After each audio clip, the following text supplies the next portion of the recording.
నమస్తే అండి. ఈరోజు వీడియోలో మన టెర్రస్ గార్డెన్లో రకరకాల ఆకుకూరలు అయితే హార్వెస్ట్కి రెడీ అయ్యాయండి. సమ్మర్లో ఆకుకూరలు చాలా బాగా పెరుగుతాయండి. ఆకుకూరల్ని హెల్తీగా పెంచుకోవటానికి మనం ఎలాంటి టిప్స్ పాటించాలి, వీటికి సంబంధించిన విషయాలన్నీ కూడా ఈరోజు వీడియోలో డిస్కస్ చేసుకుంటూ ఆకుకూరలను అయితే హార్వెస్ట్ చేసుకుందామండి. వీడియోని చివరి వరకు కూడా స్కిప్ చేయకుండా చూడండి. ఈ కంటైనర్స్లో ఒక 15-20 రోజుల క్రితం నేను శాండ్విచ్ మెథడ్లో గార్డెన్లో తీసేసిన ఆకులు, పాదులు, అలాగే కిచెన్ వేస్ట్, ఎండాకులు ఇవన్నీ కూడా కలిపి లేయర్ల కింద లైట్ వెయిట్గా మనం కుండీని ఎలా నింపుకోవాలని చెప్పి ఒక వీడియో కూడా పోస్ట్ చేశాను కదా. అలా శాండ్విచ్ మెథడ్లో కంటైనర్ని నింపిన తర్వాత వెంటనే ఆకుకూర విత్తనాలు వేసేసానండి. అంటే మనం కూరగాయ మొక్కలకి సంబంధించిన విత్తనాలు వెంటనే పెట్టుకోకూడదు. ఒక 15-20 రోజులు ఆగిన తర్వాత పెట్టుకోవాలి. ఇలా శాండ్విచ్ మెథడ్లో మనం కుండీని నింపుకున్నప్పుడు అని చెప్పుకుంటూ ఉంటాం కదా, వెంటనే మనం ఆకుకూరలు అయితే వేసుకోవచ్చు అనమాట. చూసారా, 15-20 రోజులు అలా అవుతుంది. ఎంత హెల్దీగా ఫాస్ట్గా పెరిగిపోయాయో. ఇప్పుడు ఈ ఆకుకూరని మనం హార్వెస్ట్ చేసేసుకుని ఈ కంటైనర్ని కొంచెం పైన మట్టి గుల్ల చేసేసుకుని వెంటనే మనం బేర, కాకర, పొట్ల, అనప వీటికి సంబంధించిన విత్తనాలు ఏవైనా కూడా పెట్టుకోవచ్చు అనమాట. చాలా హెల్దీగా పెరుగుతాయండి. ఇదంతా కూడా గ్రీన్ కలర్ తోటకూర కదా. నెక్స్ట్ ఎప్పటిలాగానే మనం 50 రూపీస్ బ్లాక్ టబ్ లో ఆకుకూర విత్తనాలు వేసుకున్నాము. ఇది కూడా చాలా హెల్దీగా పెరిగింది అనమాట. చూసారా, పెద్ద సైజ్ కంటైనర్ లో వేసింది చాలా బలంగా పెద్దగా పెరిగింది.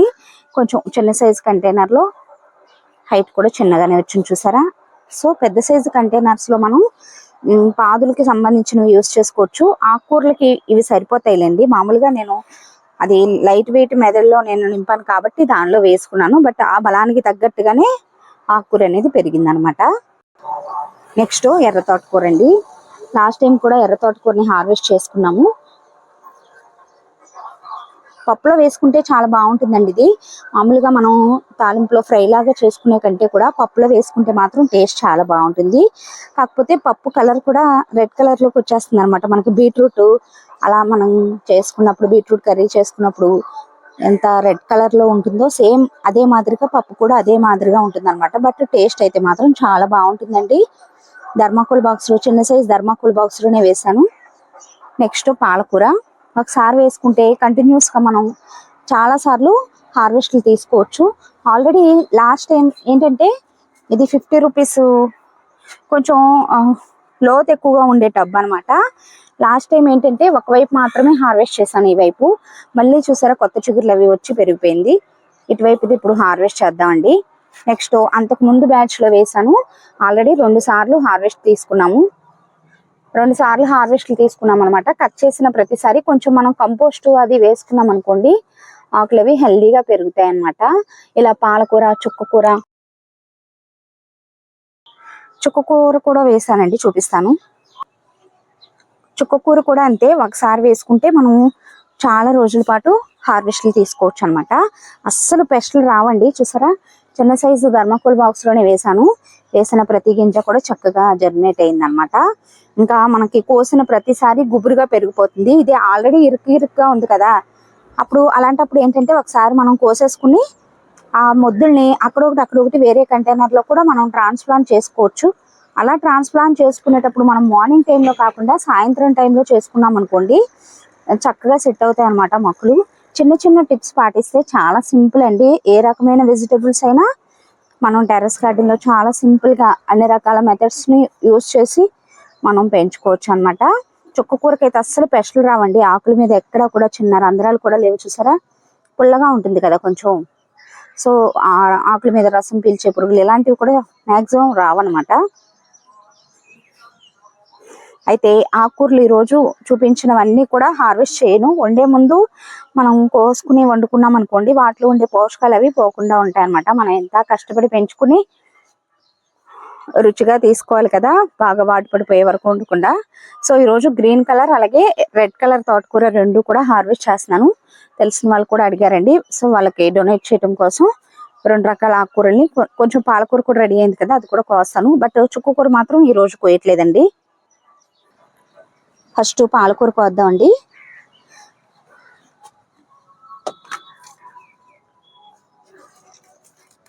హెల్త్ పరంగా పాలకూర చాలా మంచిది. ఎప్పటికప్పుడు మనం రెడీ అయిన ఆకుని రెడీ అయినట్టు కోసేసుకుంటూ ఉంటే చక్కగా కోసేసుకున్న దగ్గర మళ్ళీ కొత్త చిగుర్లు అవి వచ్చి ఆ మొద్దుల నుంచి హెల్దీగా పెరుగుతుందండి. కొంచెం కంపోస్ట్లు, బియ్యం కడిగిన నీళ్ళు కూడా ఇవ్వచ్చు అనమాట ఆకుకూరలకి. మనం ఎంత ఖర్చు పెట్టినా కూడా బయట ఇంత మంచి పోషకాలు కలిగిన ఆకుకూరలు అనేవి దొరకటం కష్టం అండి. ఎందుకంటే మనం చక్కగా ఆర్గానిక్ గా ఎలాంటి హార్మ్ఫుల్ కెమికల్స్ యూజ్ చేయకుండా హెల్దీగా గ్రో చేసుకుంటున్నాం కాబట్టి రుచితో పాటు పోషక విలువలు కూడా ఎక్కువగా ఉంటాయి. ఎక్కడ కూడా ఆకుల మీద రంధ్రాలు లేవు చూసారా. ఒకవేళ ఇన్ కేస్ ఆకుల మీద రంధ్రాలు చేసే ఆ పురుగులు, రసం పీల్చే పురుగులు ఇలాంటివి అటాక్ చేస్తున్నాయి అనిపిస్తే కొంచెం వేప నూనె స్ప్రే చేయండి, సరిపోతుంది.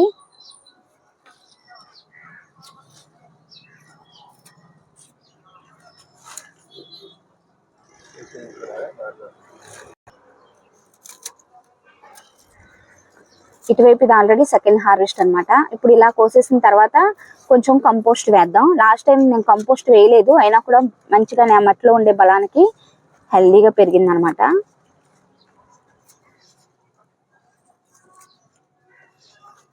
బ్లడ్ పర్సంటేజ్ తక్కువగా ఉన్న వాళ్ళు పాలకూరని రెగ్యులర్ గా తీసుకోవటం వల్ల బ్లడ్ పడుతుంది అని అంటూ ఉంటారు. సో చూసారా, మొద్దులు మనం కోసే కొద్ది కూడా ఇంకా గుబురుగా పెరుగుతుంది అనమాట.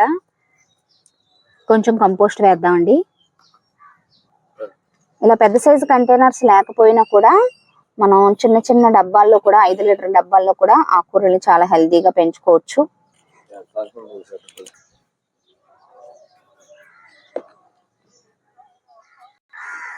ఎర్ర తోటకూర కోద్దాం, మంచి కలర్ఫుల్ గా ఉంటుంది.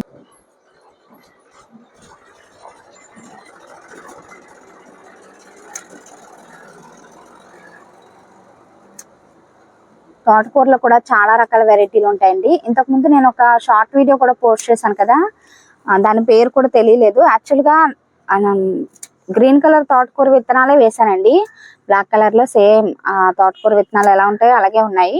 అది వచ్చేసి డిఫరెంట్ గా పెరిగింది అనమాట. చూడటానికి తోటకూరలానే ఉన్నా వేరే కొంచెం ఆ షేప్, స్మెల్ అంతా కూడా డిఫరెంట్ గా అనిపించింది అనమాట.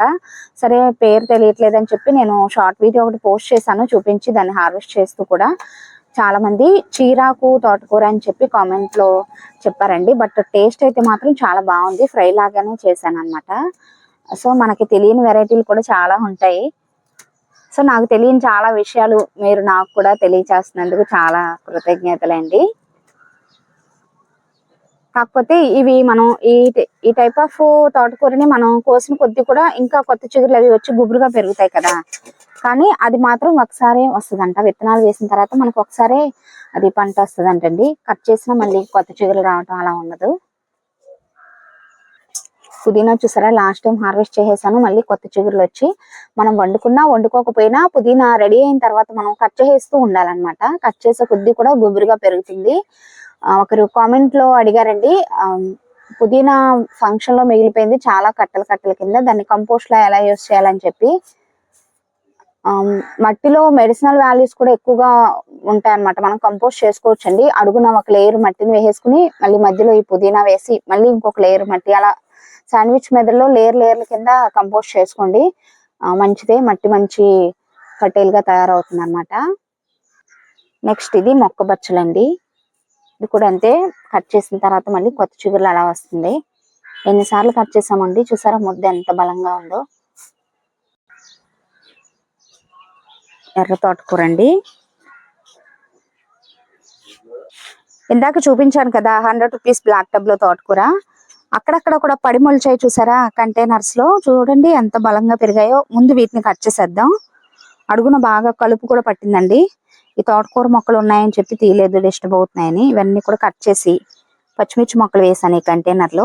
ఆ కలుపు అంతా కూడా తీసి కొంచెం మట్టిని గుల్ల చేయాలి. గాలికి ఆ మట్టిని అటు ఇటు మనం షిఫ్ట్ చేసినప్పుడు అలా తోటకూర విత్తనాలు ఒక చోట నుంచి ఇంకొక చోటకి షిఫ్ట్ అవుతూ ఇలా మట్టిలో పడుతూ ఉంటాయండి. పడి లేచిన మొక్కలు కూడా చాలా బలంగా పెరుగుతూ ఉంటాయి. మనకి మట్టిలో ఎరువులు అవి ఎక్కువగా వేసి కలిపి పెట్టుకుంటాం కదా, ఇంకా ఫాస్ట్ గా పెరిగిపోతాయి అన్నమాట ఇలా పడి లేచిన మొక్కలు.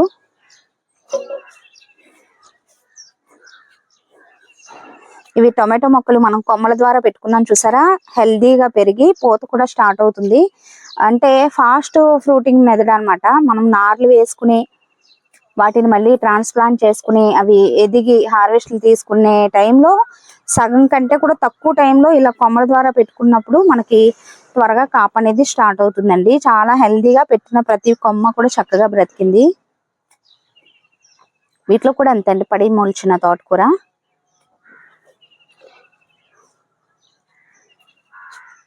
అయితే వీటిని కట్ చేసే కొద్దీ మళ్ళీ పెరగనివ్వటం అలా చేయకుండా కొంచెం హైట్ అయిన తర్వాత ఇంకా మనం కట్ చేసి ఆ మొద్దులు కూడా తీసేసుకుంటే మిగిలిన మొక్కలు హెల్దీగా పెరుగుతాయండి. లేదంటే ఆ బలం అంతా కూడా ఈ తోటకూర లాగేసుకుంటుంది. అందులోనూ టొమాటో మొక్కలకి ఎక్కువగా పోషకాలు అవి ఎక్కువగా అవసరం అవుతాయి అన్నమాట. ఎక్కువగా ఫీడ్ చేయాలండి వీటిని.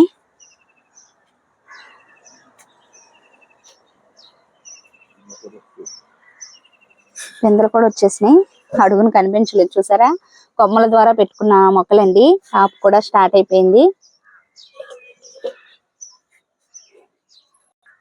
నెక్స్ట్ బేరపాదు తీగలు రావటం స్టార్ట్ అయ్యి తీగలు పాగుతుంది. ఈ లోపు చూసారా పడి లేచిన మొక్కలు ఎంత బలంగా పెరిగాయో.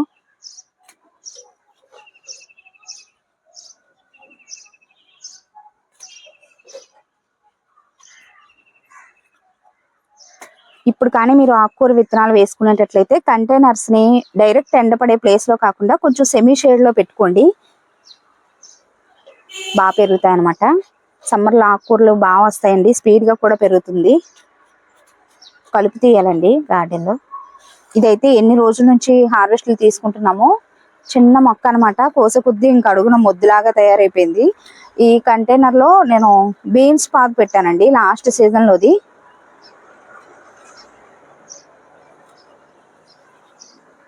ఎన్ని హార్వెస్ట్లు తీసుకున్నామో అండి, చూసారా ముద్ద ఎలా ఉందో.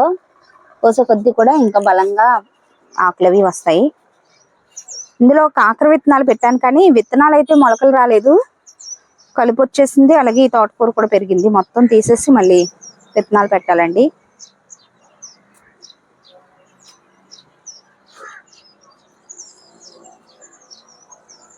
కాకర విత్తనాలు ఎందుకనో ఫెయిల్ అయ్యామండి. 2 సార్లు పెట్టాను, 2 సార్లు జర్మినేట్ అవ్వలేదు.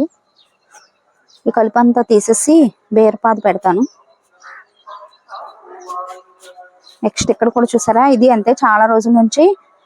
ఇది కూడా బీన్స్ పాదు పెట్టిన కంటైనర్ లోనండి. చాలా సార్లు హార్వెస్ట్లు తీసుకున్నాము. కొబ్బరి డొప్పలు ఏంటని మీకు డౌట్ రావచ్చు కొత్త వాళ్ళకి. మల్చింగ్ లాగా సమ్మర్ లో చేశానండి. కొబ్బరి డొప్పలతో ఎండాకులు, వరి పొట్టు, చెక్క పొట్టు ఇలా మనం రకరకాలుగా మల్చింగ్ చేసుకోవచ్చు అనమాట. ఇలా చేసుకోవటం వల్ల మట్టి అనేది డ్రై అవ్వకుండా మొక్కలు ఈ సమ్మర్ వేడి నుంచి ప్రొటెక్ట్ అవుతాయి అన్నమాట. చూసారా, ఈరోజు ఈ పడి లేచిన తోటకూరనే కోసాం కాబట్టి ఎక్కువ అయిపోయిందండి. ఆల్రెడీ మళ్ళీ ఇంకో ఈ కంటైనర్ లోది అలాగే ఇది ఇంకా చాలా లేతగా ఉందన్నమాట. ఇంకొక 2 రోజులు ఆగిన తర్వాత కోస్తానండి. సో గ్రీన్ కలర్ తోటకూర అనమాట. సేమ్ ఇవే విత్తనాలు చూసారా, అది ఇది ఒకేలా ఉంది. 2 డేస్ ఆగిన తర్వాత కోస్తాను. చుక్కకూర కూడా అంతే అండి, వండుకునే ముందు కోసుకుని పప్పులో వేసుకుందాం. నెక్స్ట్ ఒక ఆనపకాయ అడిగారండి, కోద్దాం అది.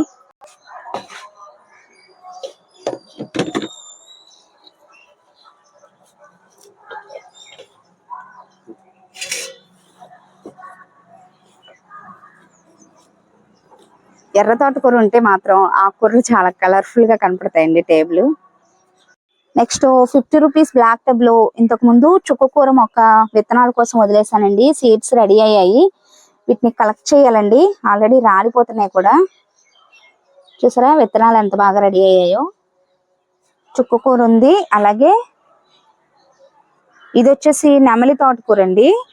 ఇది మామూలు గ్రీన్ కలర్ తోటకూర అనమాట. విత్తనాలు బాగా ఎండిపోయినాయి. వీటి నుంచి సీడ్స్ కలెక్ట్ చేయడం ఒక వీడియో, సెపరేట్ వీడియో పోస్ట్ చేస్తాను.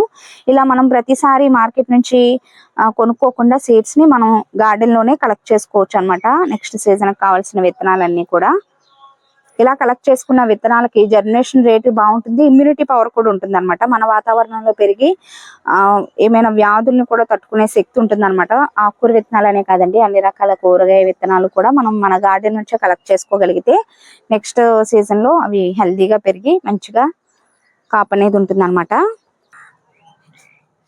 నిన్నటికి ఈ రోజుకి పెరిగిందండి, మంచి సైజులోకి వచ్చింది. ఉంచితే ఇంకా పెద్ద సైజుకి వస్తుంది, కానీ చాలా ముద్దుగా ఉన్నాయండి. ఆనపకాయలు అయితే మాత్రం భలే ముద్దుగా ఉన్నాయి, చిన్న చిన్నగా.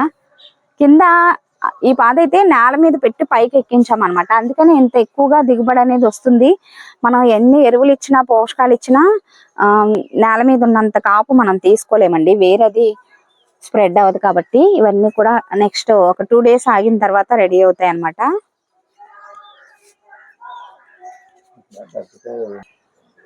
చూసారు కదండి, మొత్తం ఈరోజు 3 రకాల ఆకుకూరలు, పాలకూర, ఎర్ర తోటకూర, గ్రీన్ కలర్ తోటకూర అనమాట. వీటితో పాటు ఒక ఆనపకాయని కూడా కోసుకున్నాం. ఇదండి ఈరోజు వీడియో. చాలా సింపుల్ గా మనం ఆకుకూరల్ని అన్ని సీజన్స్ లో కూడా చక్కగా గ్రో చేసుకోవచ్చు అనమాట, చిన్న చిన్న కంటైనర్స్ లో కూడా. ఎవరైనా కూడా కొత్తగా గార్డెనింగ్ స్టార్ట్ చేయాలి అనుకున్న వాళ్ళు ఆకుకూరలతో స్టార్ట్ చేయండి, చాలా సింపుల్ అండి. మనకి ఫెయిల్యూర్ అనేది ఉండదు, కాబట్టి నెక్స్ట్ వెజిటేబుల్స్ పండించుకోవడానికి కావాల్సిన మోటివేషన్ అనేది ఉంటుంది. ఎప్పుడైనా కూడా ఫస్ట్ మనం ఒక పని చేసినప్పుడు, కొత్తగా చేసినప్పుడు ఒక పని దానిలో సక్సెస్ వచ్చింది అంటే ఇంకా మనం ముందుకు వెళ్ళడానికి స్టెప్ తీసుకున్నట్టుగా ఉంటుంది అనమాట మోటివేషన్. సో ఇదండి రోజు వీడియో ఎలా అనిపించిందో కామెంట్ సెక్షన్ లో తప్పకుండా తెలియచేయండి. వీడియో నచ్చితే ఒక లైక్ ఇచ్చి ఛానల్ని సబ్స్క్రైబ్ చేసుకోండి. Thanks for watching.